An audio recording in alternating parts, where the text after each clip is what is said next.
t-shirt t-shirt បាទ t-shirt ប្រែថាម៉េចបងប្អូនប្រែថាអាវយឺតណាបងប្អូនប្រែថាអាវយឺត t-shirt បាទតោះនេះបងប្អូនបាទអាវយឺតអញ្ចឹងបងប្អូនមើលប្រយោគនេះមកបាទ They are my t-shirts បាទ They are my t-shirts បាទប្រែថាពួកវាជាអាវយឺតរបស់ខ្ញុំបាទពួកវាគឺជាអាវយឺតរបស់ខ្ញុំជំរាបសួរបងប្អូនទាំងអស់គ្នាបាទអញ្ចឹងថ្ងៃនេះយើងមកសិក្សាមេរៀនថ្មីមួយទៀតហើយមេរៀននោះបងប្អូនមើលមកបាទគឺ clothes បាទ clothes អញ្ចឹង clothes ប្រែថាសម្លៀកបំពាក់បាទអញ្ចឹងសម្លៀកបំពាក់មានដូចជាអាវខោខោជើងវែងខោជើងខ្លីហ្នឹងបងប្អូនបាទអញ្ចឹងយើងសិក្សាអំពី clothes បាទតោះចូលទៅសិក្សាពាក្យនេះបងប្អូនពាក្យនេះយើងអានថា jeans jeans បាទអញ្ចឹង jeans បងប្អូនមើលមកបាទ J កន្លែងនេះសលេងវាចុះ EA សលេង E បាទ N នេះណ S កន្លែងនេះសលេងវាចឹងវិញណាបងប្អូនបាទអញ្ចឹងយើងអានថា jeans jeans បាទអញ្ចឹង jeans ប្រែថា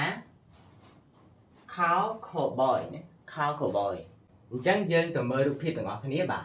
នេះបងប្អូនបាទអញ្ចឹងបងប្អូនណាខ្លះចូលចិត្តលាកខោ cowboy បាទអញ្ចឹងបើបងប្អូនចង់និយាយថាខ្ញុំចូលចិត្តស្លៀកខោ cowboy នេះបងប្អូននិយាយប្រយោគបែបនេះណានេះ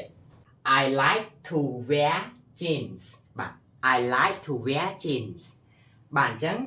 បងប្អូនកលេចមើលមកបាទពាក្យ wear បាទ wear ប្រែថាស្លៀកណាបងប្អូនហ្នឹងហើយអញ្ចឹងយើងអានថា wear ទេយើងអានថា wear បាទអញ្ចឹង wear កន្លែងនេះប្រែថាស្លៀកពាក់ហ្នឹងហើយបាទដូច្នេះ I like to wear jeans ប្រែថាខ្ញុំចូលចិត្តស្លៀកខោ cowboy បាទអញ្ចឹងបាទពាក្យ jeans បាទ jeans គឺយើងត្រូវថែម s បាទទោះបីជាខោនោះមួយក៏ដោយណាហ្នឹងហើយអញ្ចឹងបងប្អូនចំណាំអញ្ចឹងទៅបាទតោះចូលមកកាន់ពាក្យមួយទៀតពាក្យនេះយើងអានថា pants បាទ pants អញ្ចឹងបងប្អូនមើលមកបាទ p ផា a កន្លែងនេះសលេង a អានេះណាបាទ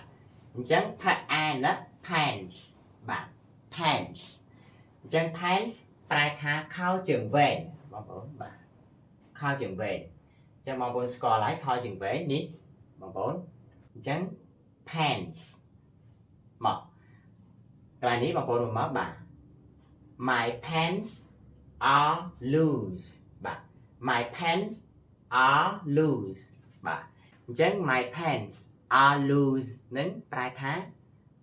ខោជើងវែងរបស់ខ្ញុំរលុងណាបាទអញ្ចឹងពាក្យ loose ហ្នឹងគឺប្រែថារលុងបាទដូច្នេះពាក្យនេះយើងអានថា pants បាទ pants ទោះបីជាមានខោមួយក៏ដោយក៏យើងត្រូវថែម s ដែរណាដូចអាមុនដែរបាទ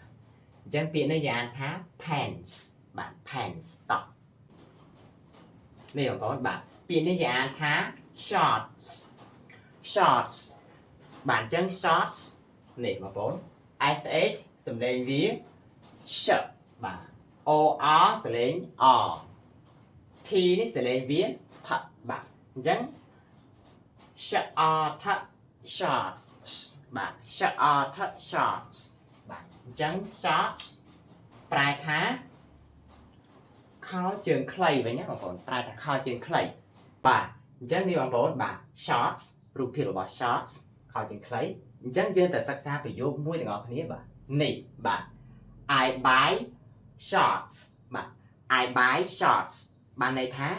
ខ្ញុំទិញខោជើងខ្លីណាបាទដូច្នេះពាក្យនឹងយើងអានថា shorts បាទ shorts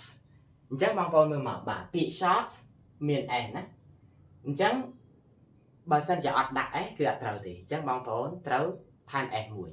ទោះបីជាខោនោះមួយក៏ដោយណាដោយពាក្យខោផ្សេងទៀតដែរតោះ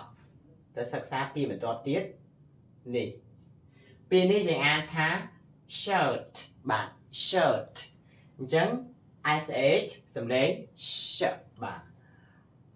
ir កន្លែងនេះសំឡេងt នេះថបាទអញ្ចឹងប្រកបយូរគ្នាមកបាទ shirt shirt shirt បាទ shirt អញ្ចឹង shirt ប្រែថា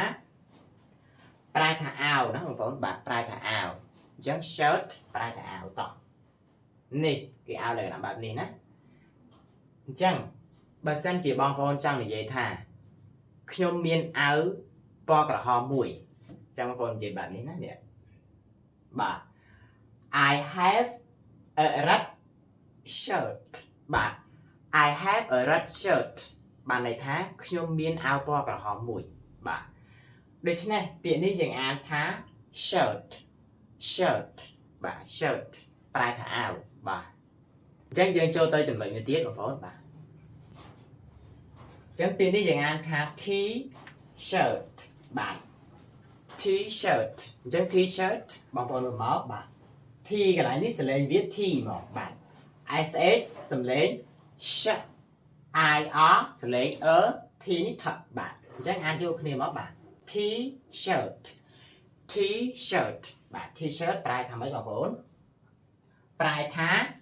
អាវយឺតណាបងប្អូនប្រែថាអាវយឺត t-shirt បាទតោះ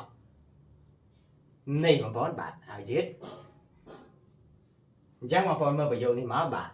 They are my t-shirts បាទ They are my t-shirts បាទប្រែថាពួកវាជាអាវយឺតរបស់ខ្ញុំបាទពួកវាគឺជាអាវយឺតរបស់ខ្ញុំបាទបងប្អូនអញ្ចឹងពាក្យនេះយើងអានថា t-shirt បាទ t-shirt អញ្ចឹង